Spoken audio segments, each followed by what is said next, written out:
उत्तर प्रदेश में आजमगढ़ के किसान वैसे तो कई दिनों से परेशान थे, लेकिन 11 दिसंबर को उन्होंने डीएपी यानी डाई अमोनियम फॉस्फेट खाद उपलब्ध कराने की गुहार मुख्यमंत्री योगी आदित्यनाथ तक पहुंचा दी।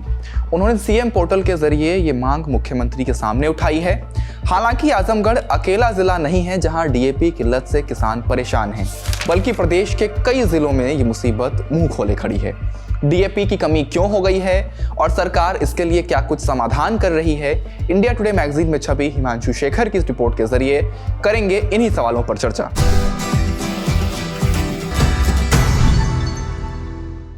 नमस्ते, मेरा नाम धनंजय है और आप देख रहे हैं इंडिया टुडे हिंदी। उत्तर प्रदेश के कृषि मंत्री सूर्य प्रताप शाही प्रदेश में डीएपी की कमी को लेकर अक्टूबर में ही केंद्र सरकार को आगाह कर चुके थे। 19 अक्टूबर को उन्होंने नई दिल्ली के पूसा कृषि अनुसंधान संस्थान में केंद्रीय कृषि मंत्री शिवराज सिंह चौहान के सामने एक कार्यक्रम में सार्वजनिक तौर पर कहा था कि उत्तर प्रदेश में बीते अक्टूबर के मुकाबले इस बार डीएपी का आधा ही स्टॉक आ पाया है और आगे समस्या पैदा होगी। शाही को जिस बात का अंदेशा था वो प्रदेश के कई जिलों में सच होती दिख रही है। उत्तर प्रदेश के अलावा हरियाणा, पंजाब, मध्य प्रदेश, राजस्थान, बिहार, महाराष्ट्र और झारखंड समेत अधिकांश राज्यों से डीएपी की कमी की शिकायतें आ रही हैं।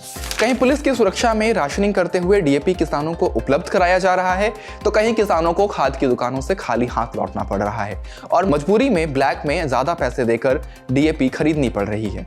2020-22 में जिस तरह से यूरिया की किल्लत अधिकांश राज्यों में महसूस की गई थी, कुछ उसी तरह की स्थिति इस बार डीएपी को लेकर बन गई है। भारत डीएपी के लिए काफी हद तक इंपोर्ट पर निर्भर है। देश में 2022-23 में 105.31 लाख टन डीएपी की खपत हुई।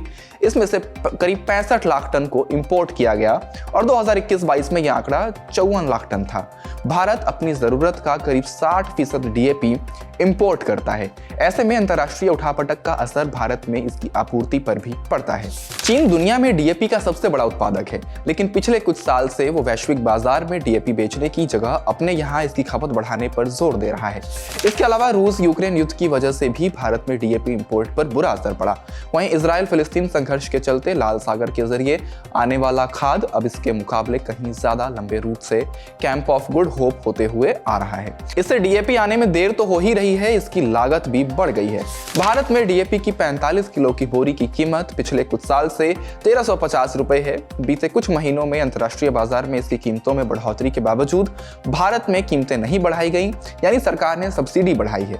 2024 के रबी सीजन के लिए केंद्र सरकार ने 2625 करोड़ रुपए के विशेष पैकेज की घोषणा की है, लेकिन ये सब्सिडी उस अनुपात में नहीं बढ़ी जिसमें वैश्विक बाजार में कीमतें बढ़ी हैं। इस वजह से कंपनियों को ज्यादा डीएपी मंगाने और उसे भारत में बेचने में ज्यादा घाटा हो रहा है। जाहिर है कि कंपनियां अपेक्षाकृत कम डीएपी का इंपोर्ट कर रही हैं। एक प्रमुख उर्वरक कंपनी के एक वरिष्ठ अधिकारी अपनी पहचान जाहिर न करने की शर्त पर बताते हैं कि अभी 1 टन डीएपी बेचने पर कंपनियों के पास ग्राहकों से 27,000 रुपए आते हैं। भारत सरकार डीएपी पर 21,911 रुपए प्रति टन की सब्सिडी दे रही है। इस तरह किसी भी उर्वरक कंपनी के पास 1 टन डीएपी बेचने पर ग्राहकों और सरकारों की सब्सिडी को मिलाकर 48,911 रुपए आ रहे हैं। हाल में सऊदी अरब और मोरक्को से जो डीएपी भारत इंपोर्ट की गई वो 642 से 644 डॉलर प्रति टन की दर पर आई, यानी प्रति टन तकरीबन 54,000 रुपए। इसमें अन्य लागत जैसे आयात शुल्क, bagging, port handling, dealer margin जोड़ने पर कुल लागत तकरीबन 65,000 रुपए प्रति टन तक पहुंच जाती है। लेकिन इसके मुकाबले कंपनी को 48,911 रुपए ही मिल रहे हैं, यानी उर्वरक कंपनियों को 1 टन डीएपी पर तकरीबन 16,000 रुपए का नुकसान हो रहा है। ऐसी स्थिति में सरकारी कंपनियां तो सरकार के दबाव में डीएपी का इंपोर्ट कर भी ले रही हैं, लेकिन निजी क्षेत्र की कंपनियां डीएपी का आयात करने से कतरा रही हैं। रबी सीजन के दौरान भारत में आमतौर पर तकरीबन 60 लाख टन डीएपी की जरूरत होती है। डीएपी की किल्लत की वजह से रबी सीजन की कुछ प्रमुख फसलों जैसे गेहूं की बुआई प्रभावित हो रही है। गेहूं की फसल के लिए औसतन प्रति एकड़ 50 किलो डीएपी की जरूरत होती है। डीएपी का इस्तेमाल बुआई के समय ही बीज के साथ किया जाता है। इसमें 46% फास्फोरस होता है। फसल को इसकी ज़रूरत शुरुआती दिनों में सबसे अधिक होती है ताकि जड़ें बन सकें और उनका विकास हो सके। डीएपी की किल्लत से बुआई में देर हो रही है।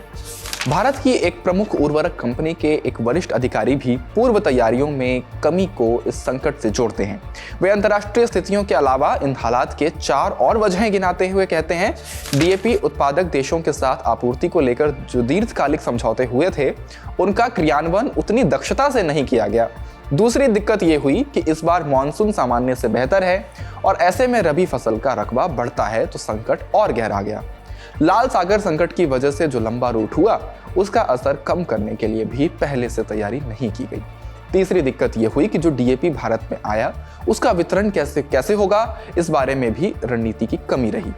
अक्टूबर में हरियाणा में चुनाव होने की वजह से यहां आपूर्ति बढ़ाई गई और पंजाब और उत्तर प्रदेश की आपूर्ति कम रही। चौथी दिक्कत यह रही कि पारंपरिक डीएपी के विकल्प के तौर पर भारत ने जो नैनो डीएपी बनाया है, उसके इस्तेमाल को लेकर न तो किसानों में पर्याप्त जागरूकता फैलाई गई और न ही जरूरत के अनुपात में इसका उत्पादन बढ़ाया गया। इन हालात में रिकॉर्ड रबी उत्पादन की उम्मीदों पर पानी फिरने की आशंका पैदा हो गई है। साथ ही अगर डीएपी की किल्लत की वजह से रबी फसलों और आलू प्याज समेत अन्य सब्जियों का पर्याप्त उत्पादन नहीं हुआ, तो अक्टूबर 2024 की 6.21% की महंगाई दर के आने वाले दिनों में नरम होने की उम्मीद को भी झटका लग सकता है।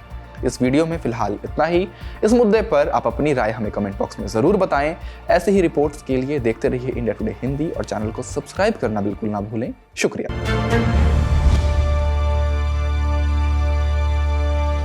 इसी तरह की तसल्ली से भरी हुई एक्सक्लूसिव रिपोर्ट्स देखने के लिए सब्सक्राइब करें इंडिया टुडे हिंदी का YouTube चैनल और बेल आइकन जरूर प्रेस करें ताकि वीडियो अपलोड होते ही आपको खबर हो जाए।